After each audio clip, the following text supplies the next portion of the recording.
المرسلين سيدنا محمد وعلى آله وصحابه أجمعين. اللهم صل على سيدنا محمد وعلى آل سيدنا محمد كما صليت على إبراهيم وعلى آل إبراهيم في العالمين إنك حميد مجيد. أعوذ بالله من الشيطان الرجيم. بسم الله الرحمن الرحيم.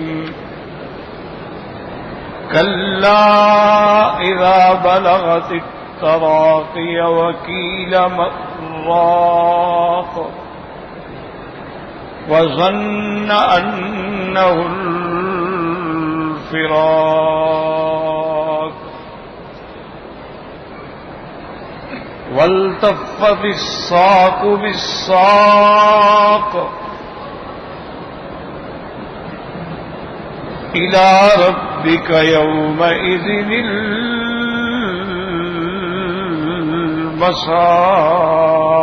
المساق. فلا صدق ولا صلى ولكن كذب وتولى ثم ذهب إلى أهله يتمطى. أولى لك فأولى ثم أولى لك فأولى. أيحسب الإنسان أن يترك سدى ألم يك نطفة من مني يمنى ثم كان علقة فخلق فسوى فجعل منه الزوجين الذكر والأنثى. أليس ذلك بقادر على أن يحيي الموتى؟ بلا. اللہ تبارک و تعالی نے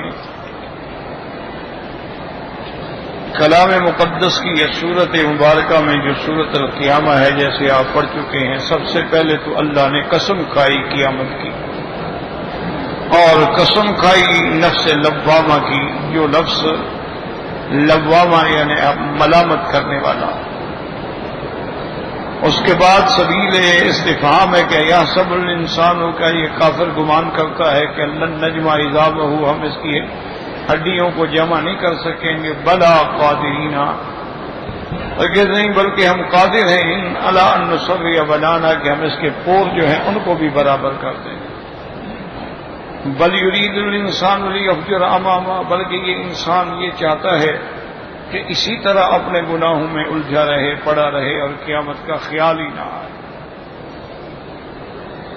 یسأل ایان یوم القیامہ، بطور استہزاء پوچھتا ہے کہ وہ قیامت کا دن کب ہوگا.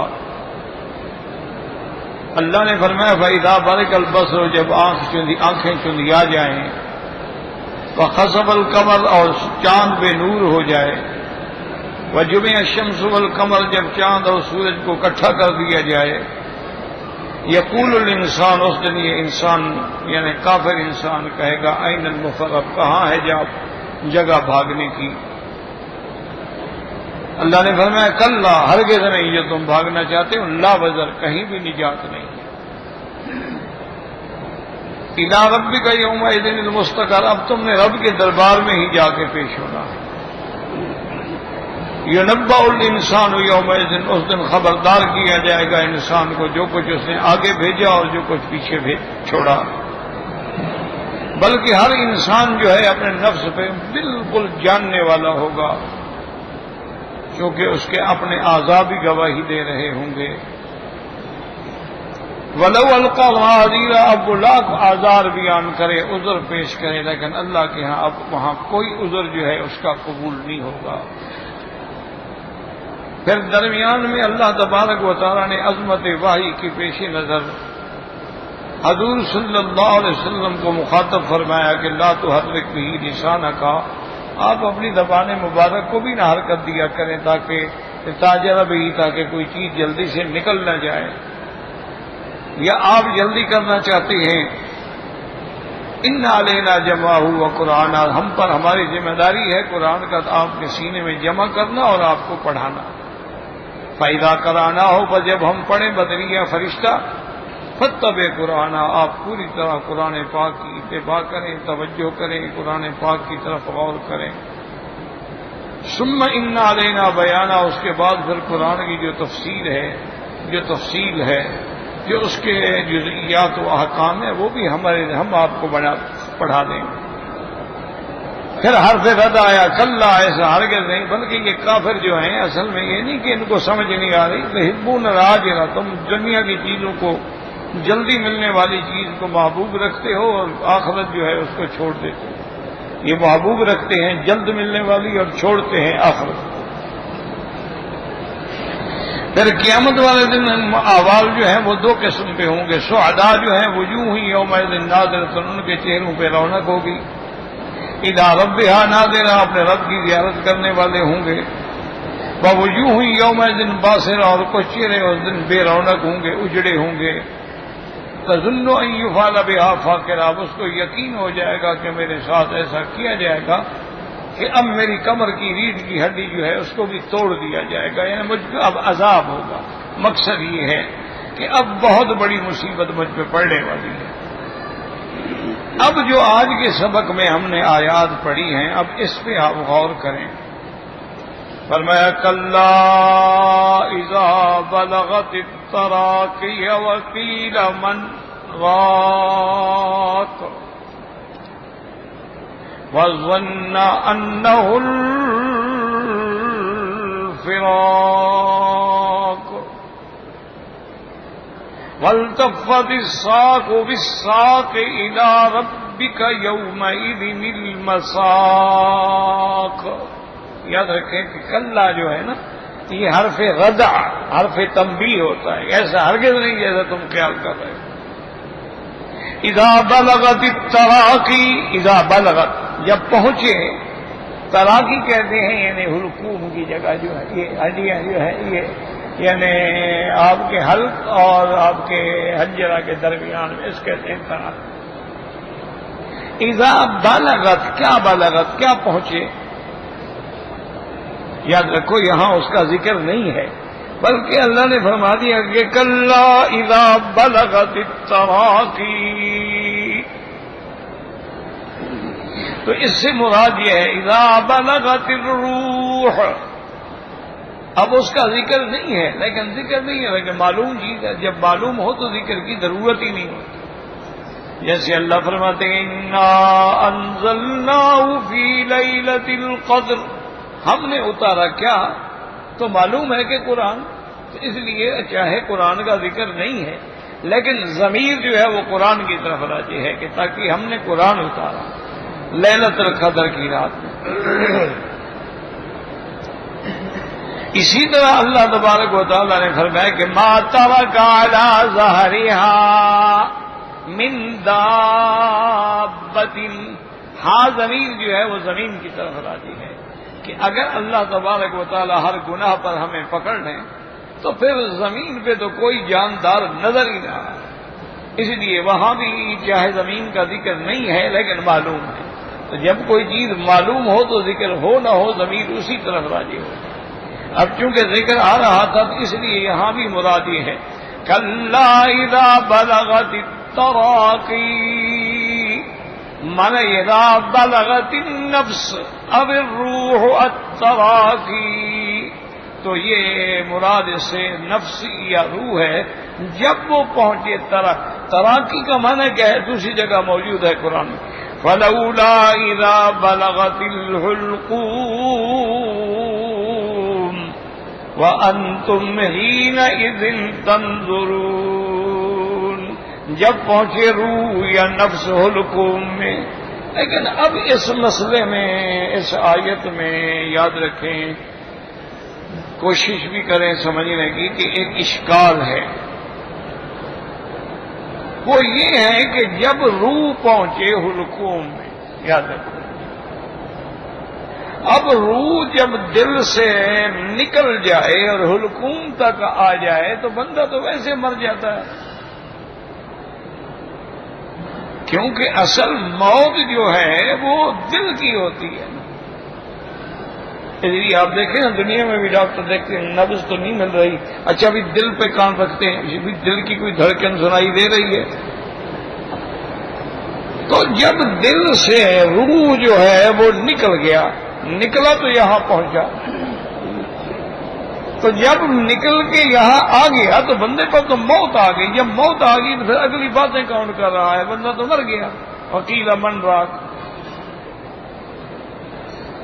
سوال کو پہلے اپنے دماغ میں بٹھائیں اور سمجھیں. کبھی قرآن کہتے ہیں اس وقت کہہ رہا ہاں یہ کوئی ہے پڑھنے والا، بھائی وہ اس کی تو روح قلب سے نکل کے حلقوم تک آ گئی، تو کیسے کہہ رہا ہے؟ اس لیے یاد رکھیں کہ مراد یہ ہوتی ہے جیسے ہے کہ حضرہ الموت. اب موت اگر آ گئی تو بات تو ختم. مانا ہوتا ہے کہ علامات الموت، یعنی موت کے احوال جب اس پہ طاری ہونے لگے، یعنی جب وہ حالت قریب آ گئی کہ اب روح حلقوم میں آ جائے، تو اس وقت وہ یہ کہہ رہا ہو. یہ نہیں کہ وہ آگے پہنچ گیا، یعنی پہنچنے کے قریب ہو گیا. فلولا اذا بلغت التراقی وقیل من راق. اچھا من جو ہے یہاں اس کو بھی اظہار کے ساتھ بھی پڑھا گیا اور ادغام کے ساتھ بھی پڑھا گیا. بعض قاری پڑھتی ہیں مراق، نون کو ظاہر نہیں کرتے، اور بعض قراء جو ہیں وہ پڑھتے ہیں قیل من راق. دونوں کی راتیں صحیح ہیں اور دونوں کی راتوں سے، لیکن راجح کی رات اور قراء کے نزدیک یہی ہے کہ من سکتا اور راق. قیل من راق یعنی اب وہ کہتے ہوں گے یا اب یہ کہنے والا کون ہے؟ یا تو جو اس کے ارد گرد ہے، یا وہ خود میت جو ہے ابھی مر تو نہیں گیا نا، وہ کہہ رہے ہیں بھائی کوئی جھاڑ پھونک کرنے والا، کوئی پڑھنے والا. بھی اب دوائیں تو ختم ہو گئی، جیسے ڈاکٹر کہتے ہیں بھائی اب علاج اس کا کوئی نہیں ہے، دوا نہیں ہے ہمارا، اب دعا کرو. اور راکن کا معنی ہوتا ہے رقیہ پڑھنے والا. رقیہ پڑھتے ہیں. رقیہ جو ہے نا جی یاد رکھو، یعنی وہ دو قسم کے ہوتے ہیں رقیہ. ایک رقیہ شرعی ہوتا ہے، ایک غیر شرعی ہوتا ہے. رقیہ شرعی تو وہ ہے جو حضور پاک نے خود بتائے ہیں کہ بھی اگر تکلیف ہو تو آپ یہ پڑھیں اعوذ بکلمات اللہ التامات من شر ما خلق.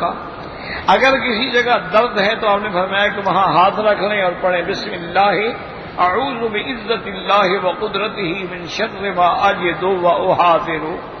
اسی طرح حضور نے فرمایا کہ بسم اللہ ارقیک اللہ یشفیک ان کل داء یؤذیک. تو یہ ساری یہ رقیہ یہ شرعیہ ہے. اسی لیے جیسے آج کسی آدمی پر سحر ہے، جادو ہے، جنات کا اثر ہے، تو اس کے لیے علماء سورۃ بقرہ پڑھتے ہیں، یا وہ آیات جو سحر کے خلاف ہیں ان آیات کو جمع کر کے پڑھتے ہیں. یہ رقیہ تو شرعی ہے اور جائز ہے، اس میں کسی کا اختلاف نہیں.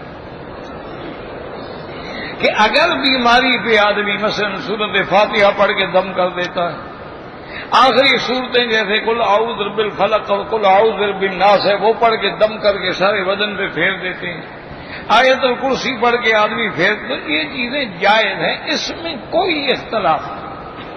اختلاف اس میں ہے کہ رقیہ غیر شرعیہ، کہ بعض لوگ جو ہیں وہ منتر جنتر کو پڑھتے ہیں تو ان کے کلام جو ہے وہ کلام مشرکانہ بھی ہو سکتی ہے، یا کلام لغو بھی ہو سکتی ہے، کلام محمل بھی ہو سکتی ہے. تو ایسی رقیہ جو ہے ایسے منتر پڑھنا حرام ہے، ان سے آدمی کو بچنا چاہیے. ہاں اگر کوئی شرعی طور پہ پڑھتا ہے اور قرآن و سنت کے مطابق علاج کرتا ہے تو اس سے علاج کرانا چاہیے، بلکہ خود پڑھے تو اور زیادہ بہتر بات ہے کہ خود پڑھ کے اپنے ہاتھوں پہ دم کر کے اپنے سارے بدن پہ پھیر دیا کرے تو اللہ تبارک و تعالیٰ بیماریوں سے بچا لیتے ہیں. تو بہرحال یہاں ایک یاد رکھو، یہاں بھی دو معنی ہیں. وقیل من راق ہے کوئی جھاڑ پھونک کرنے والا، ایک معنی یہ ہے، اور ایک دوسرا معنی ہے رقا یرقی سے. وہ معنی یہ ہے کہ جب آدمی پر موت آتی ہے تو ملک الموت آ جاتے ہیں اور ملک الموت جب مومن کی روح قبض کرنی ہو تو رحمت کے فرشتے ساتھ ہوتے ہیں ماشاءاللہ، اور اس احضار موت کے وقت میں مومن کو ہر چیز ماشاءاللہ نظر بھی آ رہی ہو،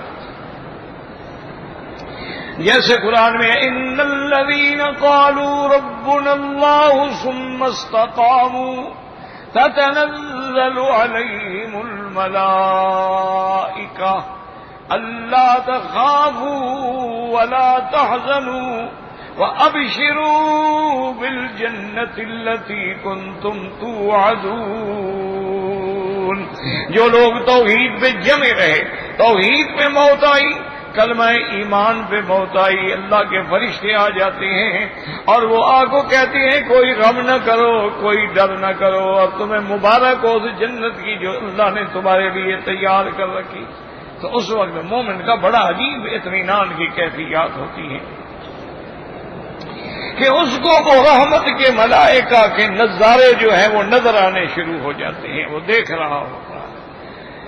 اور اسی طرح یاد رکھیں کہ اگر کافر کی روح ہے اس کے لیے ملک الموت آتی ہیں تو ساتھ عذاب کے فرشتے ہوتے ہیں، اور وہ بھی جب یہ کیفیات دیکھتا ہے تو پھر اس کی یہ حالت ہوتی ہے جو اب اللہ قرآن پاک میں بیان کر رہا ہے۔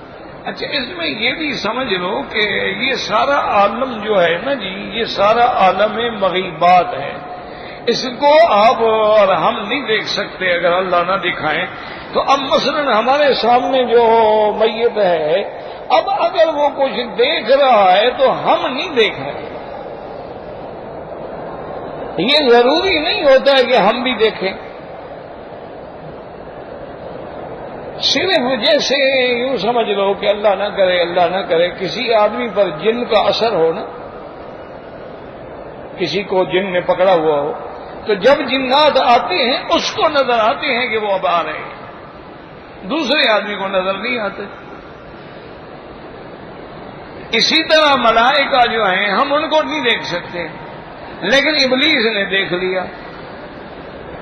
اچھا، اسی طرح جنات ہیں وہ ہمیں دیکھ لیتے ہیں، ہم ان کو نہیں دیکھ سکتے۔ تو ایسی بہت ساری چیزیں ہیں۔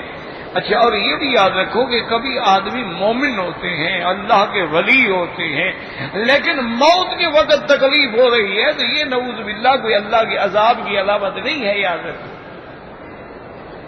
کتنے اللہ والے لوگ ہیں لیکن موت کے وقت بڑی تکلیف، کئی مہینے کومے میں رہتے ہیں، غیبوبہ میں ہیں، کومے میں ہیں، کوئی پتہ نہیں ہے، اور کبھی تو ان کی زبان سے الفاظ بعض اوقات تکلیف کی بنا پہ غلط بھی نکل رہے ہوتے ہیں۔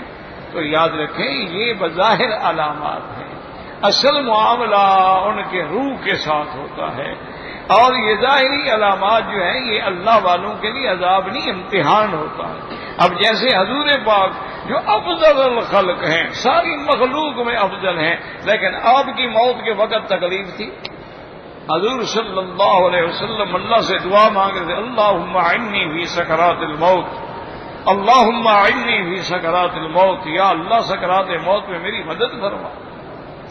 اور حضور نے فرمایا کہ عائشہ ھذا وقت و ھذا اوان انقطاع ابہری من سم الذی اکلت بخیبر، کہ عائشہ وہ جو مجھے خیبر میں یہودیہ نے زہر دی تھی نا، اس زہر کا آج اثر ظاہر ہو رہا ہے اور میری آنتیں اندر کٹ رہی ہیں، اب حضور کو تکلیف ہو رہی ہے۔ اسی طرح صحابہ فرماتے ہیں، حضرت علی، حضرت عباس، حضرت فضل فرماتے ہیں حضور پاک پہ یعنی شدت تکلیف سے بے ہوشی ہو جاتی، شدت بخار سے بے ہوشی ہو جاتی، حضور کے حکم سے ہم مشکیزہ ٹھنڈا پانی کا ڈالتے اپنے، تھوڑا سا افاقہ ہوتا پھر حضور پہ ہوتی۔ تو یہ تکلیفیں جو ہیں یہ مراتب علیٰ کے لیے ہیں، یہ مدارج علیٰ کے لیے ہیں، اور یہ امتحان ہیں، اور یہ اتباع کرنے والوں کے لیے اس میں درس ہیں۔ کبھی کئی گناہ گار آدمی ہوتے ہیں بیچارے، لیکن اللہ کی رحمت پتہ نہیں لگتا موت آ جاتی ہے، کلمہ بھی پڑھ لیتے ہیں، ایمان پہ بھی موت آتی ہے، تکلیف بھی کوئی نہیں ہوتی۔ اچھا، کئی فاسق فاجر لوگ ہیں بیٹھے بیٹھے مر گئے، اچھا خاصا بیٹھا ہے، کرسی پہ بیٹھا ہے، کام کر رہا ہے، وہیں بیٹھا مر گیا، وہ جی ہارٹ اٹیک ہو گیا تھا۔ بہرحال معنی یہ ہے کہ یہ ظاہری تکلیف کو دیکھ کر اصل دیکھنا ہوتا ہے اس بندے کے اعمال کو۔ اگر وہ اللہ والا ہے اور تکلیف ہے تو یہ درجات کی بلندی ہے، اگر فاسق فاجر ہے اور تکلیف ہے تو یہ اللہ کی طرف سے عذاب ہے، یاد رکھیں۔ تو کیسے ہمیں پتہ لگے بھی یہ امتحان ہے یا تکلیف ہے؟ تو اگر موت جس پہ آ رہی ہے وہ اللہ والا ہے، صالح ہے، ولی اللہ ہے، اللہ کے اولیاء میں سے ہے اور تکلیف بھی ہے، تو مانے ہے کہ درجات کی بلندی ہے۔ اللہ جہاں اس کو پہنچانا چاہتے ہیں اس عمل کے ذریعے نہیں پہنچا، تکلیف آ گئی اس کے ذریعے اللہ نے درجات بلند کر۔ اور اگر جس کو تکلیف ہو رہی ہے وہ کافر ہے، وہ فاسق ہے، وہ فاجر ہے، سمجھیں گے بھی اللہ کا عذاب آ گیا اس کا۔ اسی لیے حدیث مبارک میں ہے کہ جب ملک الموت آتے ہیں اور مومن کی روح کو قبض کرتے ہیں تو بڑے پیار سے فرماتے ہیں یا ایتھا الروح الطیب بالجسد الطیب فاخرجی الی روح وریحان وإلی رب غیر غضبان۔ اللہ کے فرشتے کہتے ہیں کہ اے پاک روح، پاک بدن میں چلو اب رحمتوں کی طرف، اور چلو اپنے اللہ کی طرف جو تم پہ ناراض نہیں ہے۔ تو ان کو پھر وہ اس کی روح جو ہے، ہم تو جو کفن پہناتے ہیں نا، یاد رکھ لو مسئلہ سمجھ لو، ہم کفن جو دیتے ہیں یہ جسد کا کفن ہے، اور روح کا کفن جو ہے وہ ملائکہ جنت سے لے کے آتے ہیں۔ مومن کی روح کو اس اکفان میں لپیٹا جاتا ہے اور اس کو پھر لے جاتے ہیں، اور جہاں جہاں سے گزرتے ہیں ملائکہ سلام کر رہے ہوتے ہیں۔ تو یہ، اور جب کافر کی روح کو قبض کرنے کا وقت آتا ہے تو ملائکہ کہتے ہیں یا ایتھا الروح الخبیثۃ بالجسد الخبیث فاخرجی۔ وہ کہتے ہیں اے روح خبیثہ، جسد خبیث میں نکلو اپنے رب کی طرف جو تم پہ ناراض ہے، اور تیار ہو جاؤ اب عذاب بھگتنے کے لیے۔ اس لیے ہمیشہ یاد رکھیں کہ جب موت کی حالت قریب ہوگی تو یہ کہے گا، یا ایک معنی یہ تھا کہ کون ہے پڑھنے والا، اور ایک معنی کیا دوسرا قول کہ وقیل من راق، ملائکہ کہیں گے بھی کون اس کی روح کو لے کے جائے گا، کون چڑھے گا اوپر رقا یرقی سے، تو کسی چیز پہ اوپر جانا، کیونکہ ملائکہ بھی تو کافر کو پسند نہیں کرتے، اس لیے وہ کہتے ہیں یار کوئی اور ہی لے جائے، کوئی اور دفع کرو اس کو، میں کیوں لے جائے۔ تو اس وقت کہا جاتا ہے کہ من راق، کون ہے جس کے روح کو اوپر لے کے جائے گا۔ لیکن پہلا قول جو ہے نا وہ یاد رکھو وہ راجح ہے، راجح قول وہی ہے کہ ہے کوئی پڑھنے والا۔ کیوں؟ فرشتے یہ کہہ ہی نہیں سکتے کہ جی کون لے جائے گا، وہ کہ میں نہیں لے جاتا، یہ تو ہو ہی نہیں سکتا۔ کیوں؟ لا یعصون اللہ ما امرہم ویفعلون ما یؤمرون۔ فرشتوں کی تو صفت یہ ہے کہ جو اللہ کے حکم کی نافرمانی کبھی کرتے ہی نہیں، اور وہی کرتے ہیں جس کا حکم دیا جاتا ہے۔ اب دیکھو فرشتے کو حکم دیا جاتا ہے، اور ماں کی رحم جو ہے، بچے دانی جو ہے جس میں بچہ، کتنی گندی جگہ ہے، کتنی پلید جگہ ہے، لیکن وہاں حکم ہوتا ہے کہ جاؤ اور اس بچے کا رزق بھی لکھو، شقاوت و سعادت بھی لکھو، اس قسم کچھ کرو۔ اللہ کا حکم ہے تو مذاق جائے گا، انکار نہیں کر سکتا کہ جی میں اس گندی جگہ پہ کیوں جاؤں۔ وَالَّذِي يُصَوِّرُكُمْ فِي الْأَرْحَامِ كَيْفَ يَشَاءُ۔ تو اس لیے ملائکہ تو کہہ نہیں سکتے کہ اچھا کون لے جائے گا، کیوں؟ ملائکہ تو انکار کر ہی نہیں سکتے ہیں، وہ تو اللہ کے فرما بردار ہیں، جو اللہ حکم دیں گے اس کے مطابق وہ تعمیل کریں گے۔ اس لیے پہلا قول جو ہے وہ راجح وکیل من راق، ہے کوئی پڑھنے والا، ہے کوئی جھاڑ پھونک کرنے والا، وَظَنَّ أَنَّهُ الْفِرَاقُ۔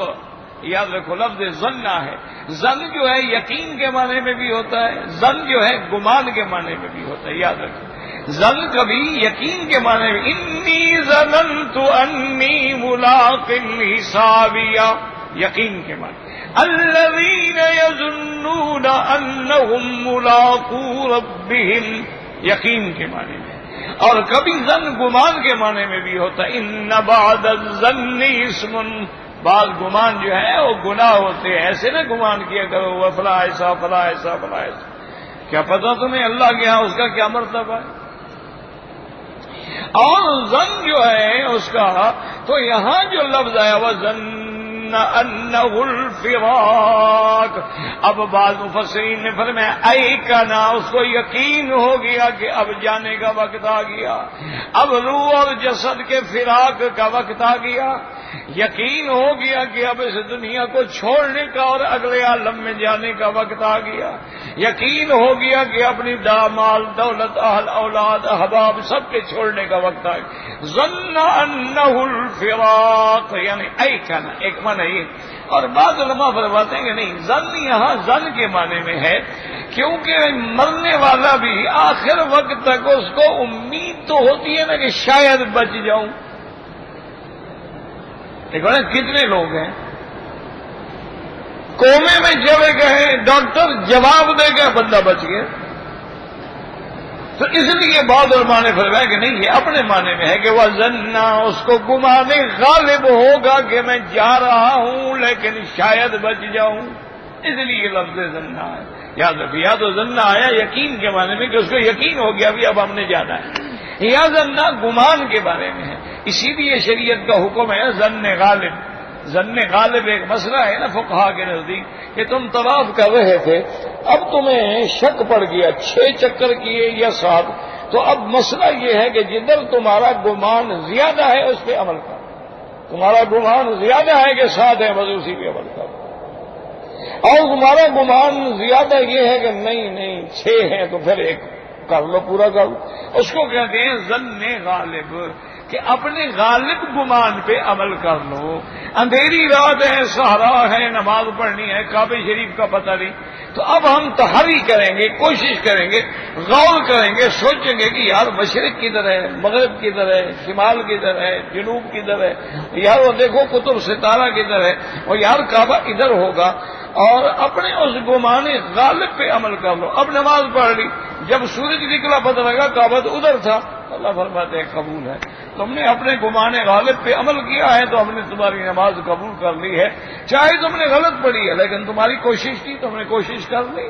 اب تمہارے بس میں نہیں تو کیا کرے آدمی. اس لیے فرمایا وَظَنَّ أَنَّهُ الْفِرَاقُ، یعنی 2 معنی ہو گئے. اس کے بعد فرماتے ہیں وَالْتَفَّتِ السَّاقُ بِالسَّاقِ، یاد رکھو. اور جب پنڈلی سے مل جائے، التفا لفیف سے، لفیف کہتے ہیں ملنا، لپیٹنا. جب پنڈلی سے مل جائے، کیا مانا؟ جب موت کی کیفیت ہوتی ہے، آدمی اس شدت کی وجہ سے اپنی پنڈلی کبھی اس پہ مارتا ہے، کبھی اس پنڈلی کو اس پہ مارتا ہے. تو جب پنڈلی سے ٹکرا جائے، والتفت الساق بالساق. ایک ترجمہ جو ہے وہ یہ ہے، اور بعض علماء نے فرمایا والتفت الساق بالساق، یعنی جب ساق پنڈلی سے کیا مانا کہ یہ اس کی دنیا کا آخری دن ہے اور آخرت کا اول دن ہے، تو اب دونوں مل گئے. دنیا میں اب آخری دن میں جا رہا ہے بہت آگے، اور آگے عالم آخرت کا پہلا دن ہے، تو دونوں دنوں کا مل جانا کہ جب ساق سے مل جائے. والتفت الساق بالساق، لیکن پہلا قول راجح ہے، یاد رکھو. کیوں؟ اس کی وجہ یہ ہے کہ جب شدت ہو نا جی، اسی لیے محاورات عرب میں ہے قامت الحرب علی ساقہ، کہ بھی جنگ جو ہے نا وہ اپنی پنڈلی پہ کھڑی ہو گئی، مانا شدت، اب جنگ بالکل گھمسان کی لڑائی شروع ہو گئی. تو کہتے ہیں قامت الحرب علی ساقہ. تو یہاں بھی مراد یہ ہے، اسی لیے آتا ہے نا کہ فکشفت عن ساقیہا، جب اس کو ڈر لگا کہ آگے پانی ہے، میں تو کپڑا اسے اوپر کر لیا. تو شدت کے تو اب اس کی موت کی بھی شدت ہے، تو اب پنڈلی سے ٹکرا رہی. اللہ نہ کرے، آپ دیکھیں نا جی کسی کو تکلیف ہو تو وہ کبھی بیچارہ ٹانگ ادھر کرتا ہے، کبھی اس ٹانگ کو ادھر کرتا ہے، کبھی اس کروٹ لیٹتا ہے، کبھی اس کروٹ لیٹتا ہے، کسی کروٹ چین نہیں آ رہا ہے. تو اس لیے اس کیفیت کو اللہ نے بھی والتفت الساق بالساق إِلَىٰ رَبِّكَ يَوْمَئِذٍ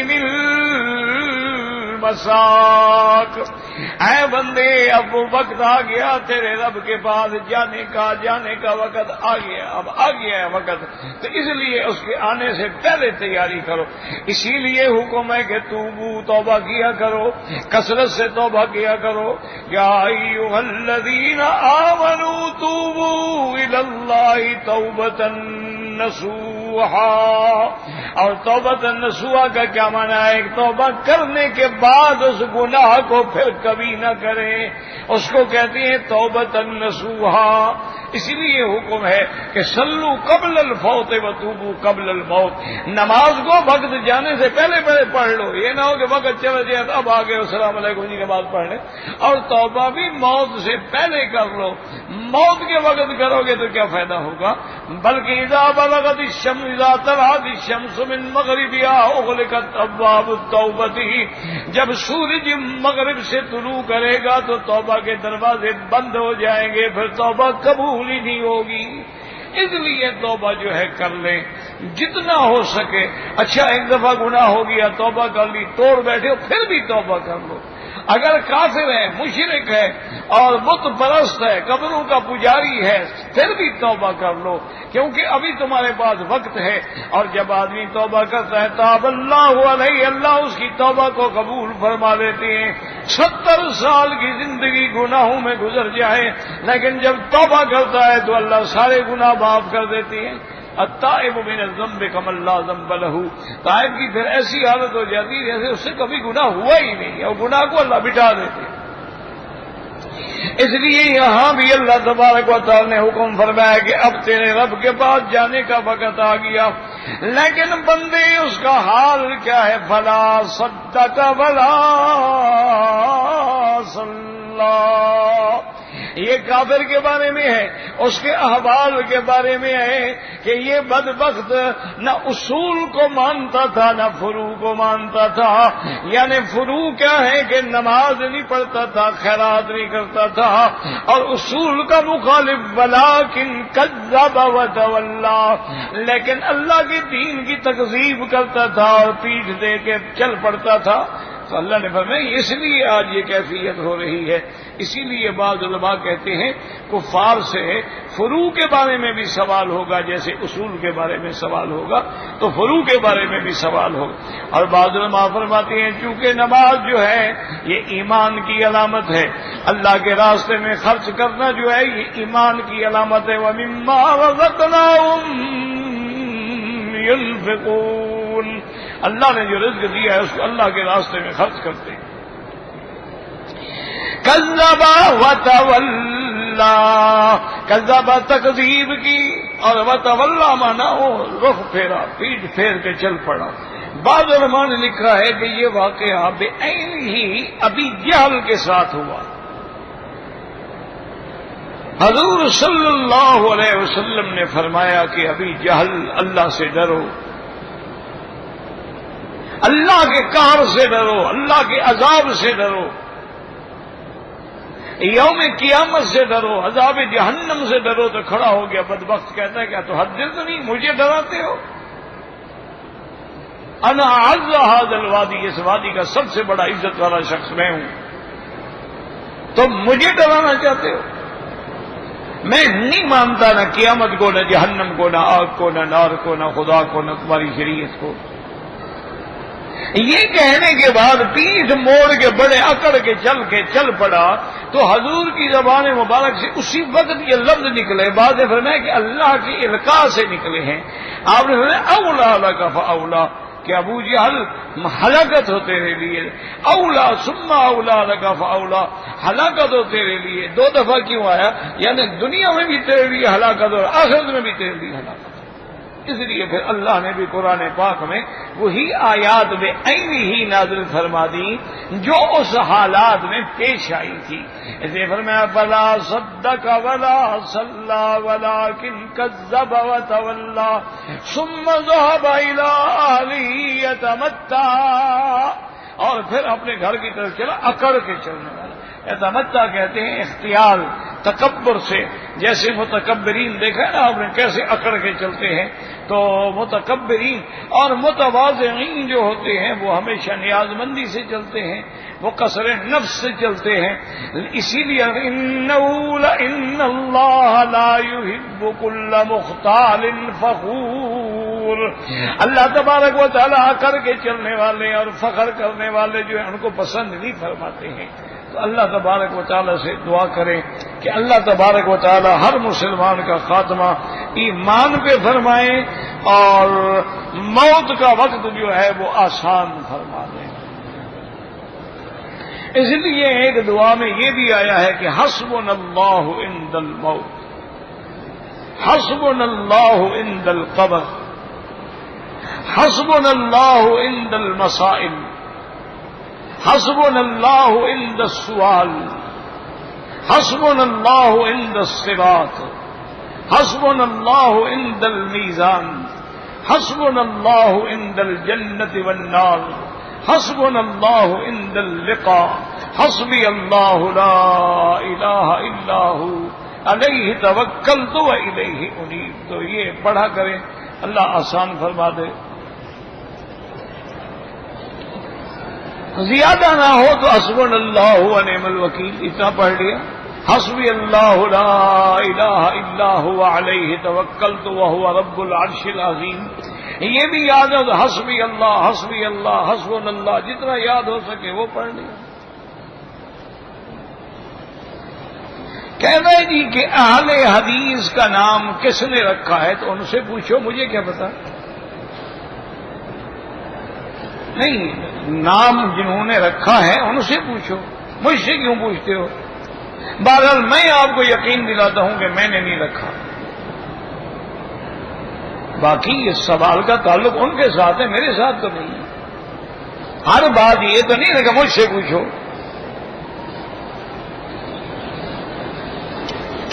جہاں تک ہمیں یعنی مطالعے سے اور اپنی کم علمی سے معلوم ہوا ہے، یاد رکھو کہ اہل حدیث یا اصحاب الحدیث یا محدثین یہ ان لوگوں پر اصطلاح ہے جو حدیث رسول پاک کی خدمت کرتے ہیں، اس کو جمع کرتے ہیں، اس کو لکھتے ہیں، محفوظ کرتے ہیں، اسماء الرجال پہ بحث کرتے ہیں، ان کو کہا جاتا ہے.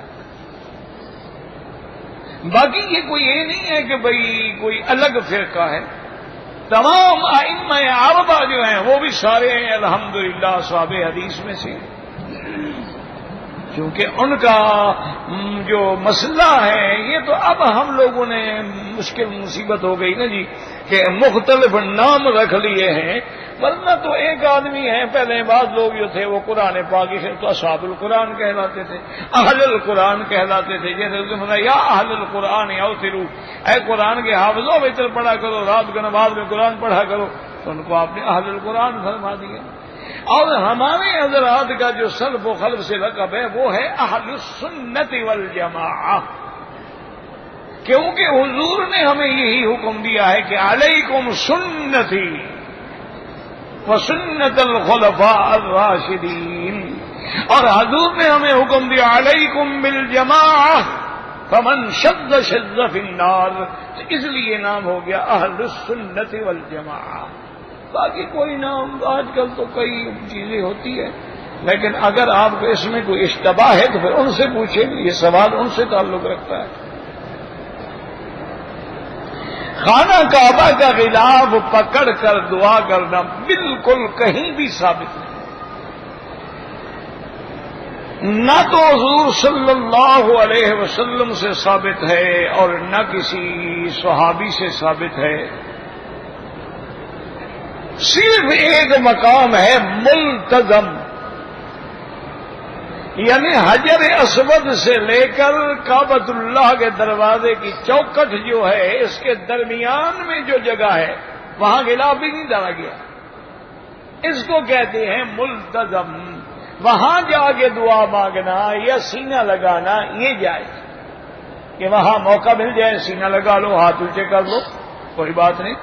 اور نہیں ملا اسی کے سامنے کھڑے ہو کے دعا مانگ لو، کیونکہ ملتزم پر جو دعا ہے اللہ کی رحمت سے وہ قبول ہو. اور تمام علماء محدثین فقہا اولیاء نے اپنے تجارب لکھے ہیں کہ ہم نے جب ملتزم پہ دعا مانگی تو خالی نہیں گئی. بس دعا کریں اللہ ہمیں وہ مانگنے والا بھی تو بنائے نا. ہمیں تو ابھی تک مانگنا بھی نہ آیا. اور جب ہم مانگتے ہیں، ہم دیکھیں نا جی، ایک اس کی چھوٹی سی مثال بعض استاد سمجھاتے تھے. وہ کہتے تھے میرا بھائی، میرا بیٹا، اگر پانی پلید ہو اس سے کپڑا دھو تو کپڑا پاک ہو جائے گا. کیا خیال ہے؟ تو جب زبان ہی گندی ہے، اندر ہمارے اعتقادات بھی گندے ہیں، مشرکانہ ہیں، اہل بدعت والے ہیں، پھر کیا دعا کا فائدہ ہوگا؟ اسی لیے جیسے حضور نے فرمایا کہ ملبسوں کا حرام و ماکلوں کا حرام، تمہارا کھانا بھی حرام سے، پینا بھی حرام سے، لباس بھی حرام سے، پھر جو دعائیں کرو گے یا رب یا رب یا رب انا یستجاب لکم، کہاں سے تمہاری دعائیں قبول ہوں گی؟ یہ جو کبھی کبھی دعا قبول ہو جاتی ہے، شکر کرو. بندے جو ہیں اس کے رحم آگے، وہ تو کتوں پر بھی کام کر دیتے ہیں. وہ اگر بخشنے پہ آ جائیں تو زانیہ کو بھی بخش دیا، وہ بخشنے پہ آ جائیں تو 100 انسان کے قاتل کو بھی بخش دیا. تو اس لیے ہمارا بھی کام بن جاتا ہے، یا کسی اور کی دعا کی وجہ سے ہماری گاڑی بھی چل پڑتی ہے. ورنہ ہماری تو زبانیں ہی گندی ہیں. ہمارے عقائد نعوذ باللہ ثم نعوذ باللہ ایسے مشرکانہ ہو چکے ہیں کہ اگر حضور کے زمانے کے مشرک زندہ ہوں نا، وہ بھی کان پکڑ کے ہم سے بھاگ جائیں. اور ہماری انسانیت ختم ہو گئی، ہم درندے بن گئے. ایمان سے کہیں کوئی انسان 6 سال کی بچی سے زنا کر سکتا ہے؟ ایمان سے کہیں کوئی انسان مسلمان چھوڑو، انسان مسجد میں کسی کو نماز پڑھتے ہوئے مار سکتا ہے؟ آپ سوچیں کہ کوئی انسان کسی کا گھر اجاڑ سکتا ہے؟ عامل کامل کے لباس میں بیٹھ کے، اس میں اعظم کا عامل بن کے، اور جادو نکالنے والا اور جنات بھگانے والا بن کے لوگوں کی عزتیں لوٹتا ہے، یہ انسان ہے؟ یہ تو درندے ہیں، یہ انسان نہیں ہے. اولئک کالانعام بل ہم اضل، یہ تو جانور ہیں، جانوروں سے بھی گم کر رہا ہے. اور اس کا بڑا ٹھیک ٹھاک علاج ہے، لیکن کرے کون تمہارے پاس؟ یہ جو زندیق جس کے لوگ ہیں نا جی، ان کو اسی جگہ لٹکا دو جہاں اس نے ظلم کیا ہے، اسی جگہ. ہاں 6 سال 10 سال کیس چلتے ہیں، مدعی مر گیا، کبھی گواہ مر گئے، کبھی آپس میں سلو ہو گئی، کبھی انہوں نے الٹا گواہوں کو ڈرا دیا، گواہی دو گے تو ہم سب کو اڑا دیں گے، اور شام کو گواہی دینے نہیں آتے. نہیں، بس اسی وقت فیصلہ کرو. تم صرف جناب ہر ضلع میں 3 زانیوں کو سزا دے دو، 3 چوروں کے ہاتھ کاٹ لو، اور جو فساد کر رہے ہیں، قتل عام کر رہے ہیں مسجدوں میں، گاڑیوں میں، ان سب کی دائیں ٹانگ اور بایاں ہاتھ، الٹے ہاتھ کاٹ کے سڑکوں پہ ڈال دو. ان تقطع ایدیہم وارجلہم من خلاف، یہ اللہ کا حکم ہے. یحاربون، یہ اللہ رسول سے جنگ کر رہے ہیں. وَيَسْعَوْنَ فِي الْأَرْضِ فَسَادًا، اللہ کی زمین میں فساد پھیلا. أَن يُقَتَّلُوا، ان کو ٹکڑے ٹکڑے کر دو. أَوْ يُصَلَّبُوا، ان کو پھانسیوں پہ لٹکا دو. أَوْ تُقَطَّعَ أَيْدِيَهُمْ وَأَرْجُلَهُم مِّن خِلَافٍ، کہ دایاں ہاتھ تو بایاں پاؤں، دایاں پاؤں تو بایاں ہاتھ کاٹ کے سڑکوں میں پھینک دو. پھر کہو جرم ہوتا ہے. اور جی بڑے آدمی جرم کراتے ہیں تو بڑے آدمی کو پکڑ لو نا، چور نہ پکڑو نا، چور کی ماں پکڑو جو چور آئندہ پیدا نہ کرے. تم چور پکڑنے کی کوشش کرتے ہو، وہ بھی غلط پکڑتے ہو. ایک بندہ صحیح نہیں پکڑتے، مجرم ایک بھی نہیں ہوتا، کیونکہ مجرم کے ساتھ ان کی حصے داری ہے. اس کو پکڑنے تو بتھا کہاں سے آئے گا؟ ناحق لوگوں کو پکڑ کے پھنسا دیتے. اب اس کو مار مار مار مار کے جان نکالو، بیچارہ بے گناہ کرے کیا؟ اچھا اس سے کچھ نہ ملے، اپنے گھر سے لے کے اس کے ساتھ رکھ دیتے ہیں. انا للہ و انا الیہ۔ یاد رکھو بالکل امن نہیں قائم ہو سکتا مگر اس راستے سے جو راستہ اپنایا میرے پاک نبی حضرت محمد مصطفیٰ۔ اسی مکے میں جہاں تم بیٹھے ہو نا، یہ قتل عام ہوتا تھا۔ اسی مکے میں رہنے والے جو تھے وہ شراب کے رسیہ تھے، زنا کے رسیہ تھے۔ ایک ایک سردار کے گھر میں 10-10 20-20 کنیزیں ہوتی تھی، اور اپنے مہمانوں کو بھی وہ کنیزیں پیش کیا کرتے تھے۔ تو پھر جب حضور آئے، دین آیا، اسلام آیا، ایمان آیا، کہاں گئے ہو؟ یا مٹ گئے یا اللہ نے بدل دی۔ اصلاح ہو۔ پورے عالم کو یاد رکھو، امن نہیں مل سکتا ہے مگر قرآن و سنت کے سائے میں۔ ابھی دیکھا نہیں تھا کتنے لوگ بیچارے برباد ہوئے کہ جی 21 کو قیامت آ رہی ہے۔ کئی لوگ پاگل ہو گئے، کئی لوگوں نے $1000 خرچ کر دیے، کئی لوگوں کو پتہ لگا کہ فلاں جگہ جو ہے نا وہاں نہیں آئے گی، سارے لوگ وہیں بھاگ پڑے۔ کئی لوگوں نے بینکر بنا لیے، بم پروف، اس کے اندر جائیں گے قیامت نہیں آئے گا۔ بدبختو، جب قیامت آئے گی تو پہاڑ ریزا ریزا ہو جائیں گے، تیرے بینکر کیا کریں گے؟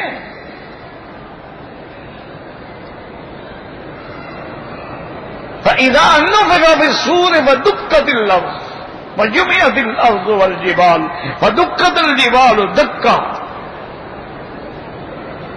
اللہ فرماتے ہیں یسألونک عن الجبال، کے اتنے بڑے بڑے پہاڑ، قل ینسفها ربی نسفا۔ اتنا بڑا آسمان، یوم تمور السماء مورا وتسیر الجبال سیرا، اس وقت تمہیں بینکر بچائیں گے؟ ایسے بس کسی نے کہتے ہیں جی مایا تہذیب ایک گزری ہے، انہوں نے کیلنڈر بنایا تھا، ان کے کیلنڈر کی حساب سے اس تاریخ کو قیامت بنتی ہے۔ اور بدبختوں، ان کے کیلنڈر کے حساب سے 2-3 دفعہ پہلے بھی قیامت کی تاریخ گزر چکی ہے۔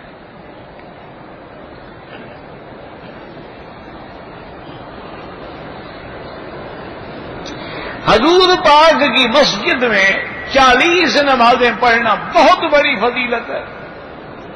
ایک حدیث مبارک میں ہے کہ جو بندہ مدینے کی مسجد پاک میں 40 نمازیں پڑھے، تکبیر اولا بھی اس کی فوت نہ ہو، یعنی ابتدائے نماز میں ملے، تو اللہ اس کو نفاق کی اور جہنم سے بچا لیتے ہیں۔ حدیث ضعیف ہے یاد رکھو، لیکن فضائل اعمال میں تمام محدثین کے نزدیک ضعیف حدیث معتبر ہوتی ہے۔ یہ کہہ دیتے ہیں نا بس ہم تو غصے میں حدیث ضعیف ہے، حدیث ضعیف ہے۔ عجیب بات ہے بھائی، اللہ کے بندے ایک عقائد ہیں، ایک احکام ہیں، ایک فضائل و مناقب ہیں، کچھ سمجھا بھی تو کرو نا خدا کے لیے۔ عقیدہ جو ہے وہ قرآن سے ثابت ہوتا ہے، یا نص صحیح سے یا حدیث متواترہ سے، احکام میں بھی صحیح حدیث یا حسن، لیکن مناقب اور فضائل میں حضرت علی کی فضیلت ہے، حضرت ابوبکر کی فضیلت ہے، اہل بیت کی فضیلت ہے، مکے کی فضیلت ہے، مدینے کی فضیلت ہے، اس کے اندر درود شریف کی فضیلت، ضعیف حدیث بھی محدثین قبول فرماتے ہیں۔ اچھا پھر ایک یہ بات دیکھو، کبھی حدیث ضعیف ہوتی ہے لیکن تلقی بالقبول اسی کو مل جاتی ہے کہ ساری امت اس پہ عمل کر رہی ہے، تو وہ ضعیف نہیں رہتی پھر۔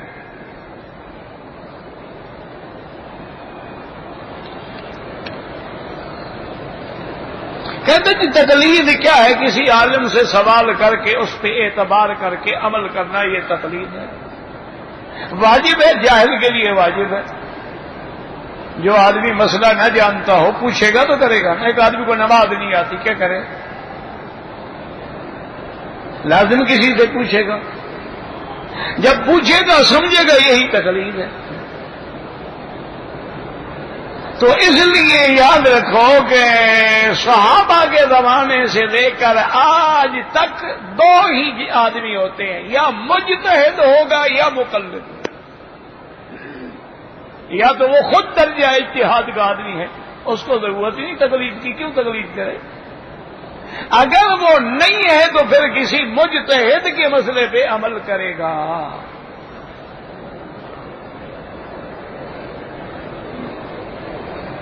کہتے جی جب امام 4 ہیں تو ایک ہی امام کے مسئلے پہ کیوں عمل کیا جائے؟ میرا بھائی چاروں امام برحق ہیں، اللہ ان کی قبروں پہ رحمتیں فرمائے، لیکن جو فقہ ہمارے ملک میں ہوگی ہم اسی پہ عمل کریں گے نا۔ دیکھو نا، ایک محلے میں 4 کنویں ہیں، میرے گھر کے نزدیک جو کنواں ہے میں پانی اسی سے لوں گا یا 4 پانی پہلے ایک دن اس سے لوں، دوسرے دن اس سے لوں، تیسرے دن اس سے لوں، چوتھے دن اس سے لوں؟ جب کنواں موجود ہے، پانی پاک ہے، پی بھی رہا ہوں، وضو بھی کر رہا ہوں، مجھے کیا ضرورت ہے دوسرے کنویں کے پاس جانے کی؟ جب ہمارے پاس فقہ ہی ایک تھی، پورے ماورائے نہر سے لے کر ایشیا میں، یعنی ساری فقہ حنفی تھی۔ اب جیسے انڈونیشیا میں فقہ شافی ہے، تو وہ امام شافی کی کتابوں سے مسئلہ لیں گے۔ اب ان کو ہم کہیں گے تم حنفی سے کیوں نہیں لیتے ہو؟ کیا مطلب ہے؟ جو ان کے پاس فقہ ہے، جو پڑھی ہے، اسی پہ عمل کریں گے اور وہ حق پہ ہے۔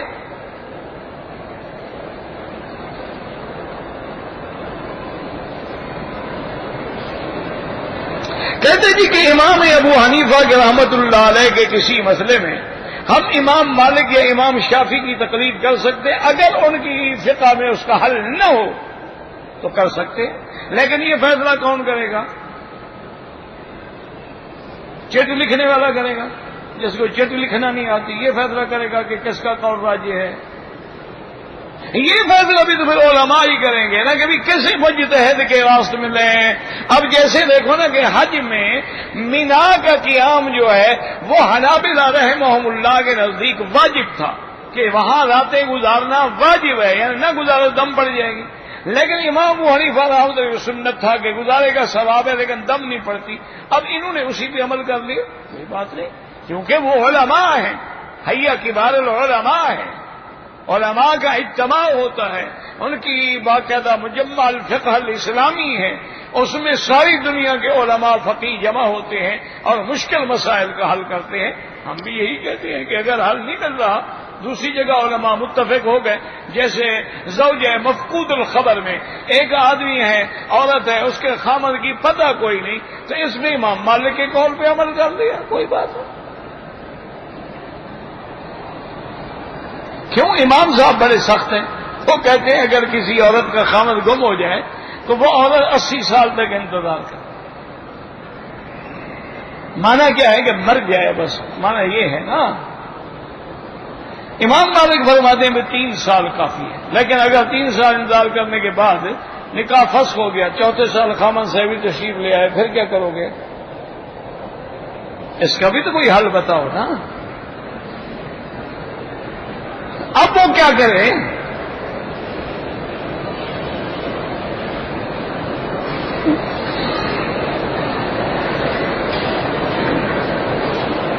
کہتے ہیں کہ میں نے علامہ انور شاہ کاشمیری کے بارے میں سنا ہے کہ جو پڑھتے تھے یاد ہو جاتا تھا۔ ارے بھائی، اللہ نے ان کو حافظہ بہت قوی عطا فرمایا۔ یہ بات تھوڑا ہے کہ ہر بات، یعنی لوگ باقی علماء کے مطابق ان کا حافظہ زیادہ قوی، کبھی کبھی ایسا بھی ہوا جیسے منیت المصلی انہوں نے صرف پڑھی، اس کے بعد لکھ دی۔ ہمارے اپنے علاقے میں تھے، یہ ایک جگہ ہے اپنا، یہ شار سلطان، اور یہ آپ نے سنا ہوگا خان گڑھ، شار سلطان، آگے ٹبا کیسر ہے اور آگے دیہات ہیں، وہاں استاد ہوتے تھے، استاد غلام رسول۔ تو اچھا، استاد کا رنگ کیونکہ کالا تھا نا، مشہور ہو گیا غلام رسول کالا، استاد غلام رسول کالا، غلام رسول کا۔ اچھا، اور جب تک کالا نہ کہو بھی پہچاندہ بھی نہیں تھا، مشہور ہو گئے نا۔ تو وہ فرماتے تھے کہ نحو کی جتنی کتابیں ہیں نا، ان سب کو جلا دو تو میں دوبارہ لکھ دوں گا۔ میں نے بھی عادت نہیں کی، لیکن بڑے بڑے علماء کے استاد تھے، وہی تھے مولانا عبد الرحمان صاحب پونٹے والے، وہ ان سے بھی بڑے تھے، یہ بڑے لوگ۔ بہرحال علامہ صاحب کا جو حافظہ ہے، جامعہ الازہر والوں نے لکھا ہے کہ امام بخاری کے بعد ہم نے اس جیسا حافظہ نہیں دیکھا۔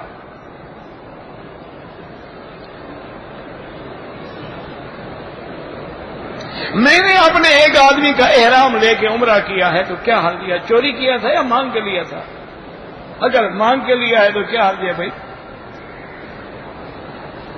ڈرے تو احرام سے ڈر رہا ہے، ورنہ روز ماشاءاللہ سب کچھ ہضم ہو رہا ہے۔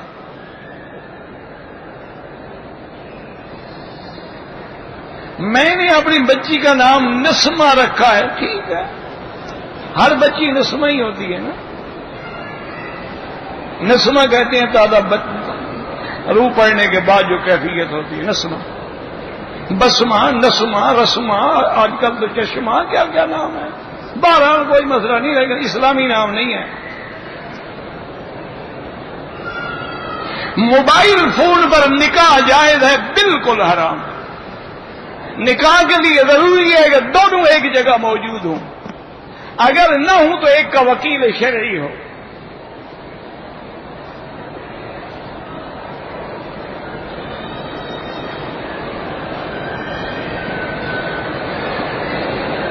کہتے جی کہ آپ کہتی ہیں کہ فلاں امام شافعی کے نزدیک یوں ہے، امام ابو حنیفہ کے نزدیک یوں ہے، یہی تو دیانت امانت ہے نا۔ اب ساری حدیث کی کتابیں کھول کے دیکھو، وہ کہیں گے ہاں کذا عند امام الشافعی، اسی ابن کثیر کو کھول کے دیکھ لو، لکھے گا، کہے گا کہ یہ مسئلہ جو ہے امام مالک کے نزدیک یوں ہے، یہی تو دیانت امانت ہے جو تمہیں اچھی نہیں لگتی۔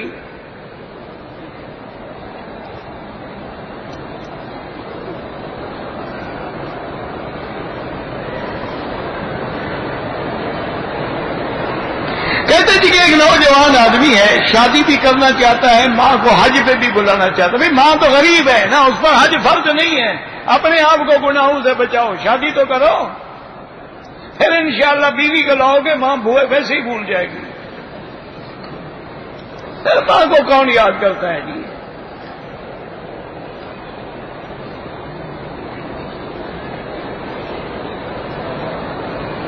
کہتے ہیں جی کہ ایک آدمی کہتے ہیں ہم تو قال اللہ و قال الرسول پہ عمل کرتے ہیں، وہ جو بخاری شریف میں لکھا ہے نا، تو مانا بخاری کی بات مانتے ہو نا، کہ تمہیں خود حضور نے فرمایا ہے، تو کوئی امام بخاری کی بات مانتا ہے، کوئی امام مسلم کی مانتا ہے، کوئی امام ابو حنیفہ کی مانتا ہے، فرق کیا ہے؟ اچھا آتا ہے نا ھذا حدیث صحیح، یہ حدیث صحیح ہے، یہ حضور نے فرمایا ہے۔ اگر حضور نے فرمایا ہے تو دکھلاؤ، اور نہیں فرمایا تو پھر کسی امتی کی بات مانو گے نا، اس کے بغیر حضرت چارہ نہیں ہے، چاہے لاکھ فرق ہو، چاہے لاکھ جھٹک ہو، حل ہی کوئی۔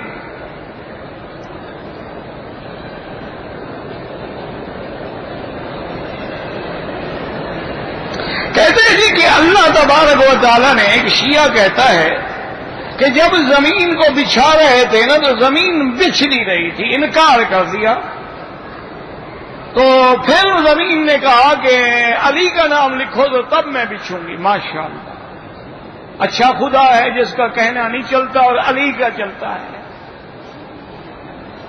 اس سے بڑا کافر بھی کوئی دنیا میں ہوگا یار۔ حضرت علی کو کس نے پیدا کیا کہ خود پیدا ہو گئے؟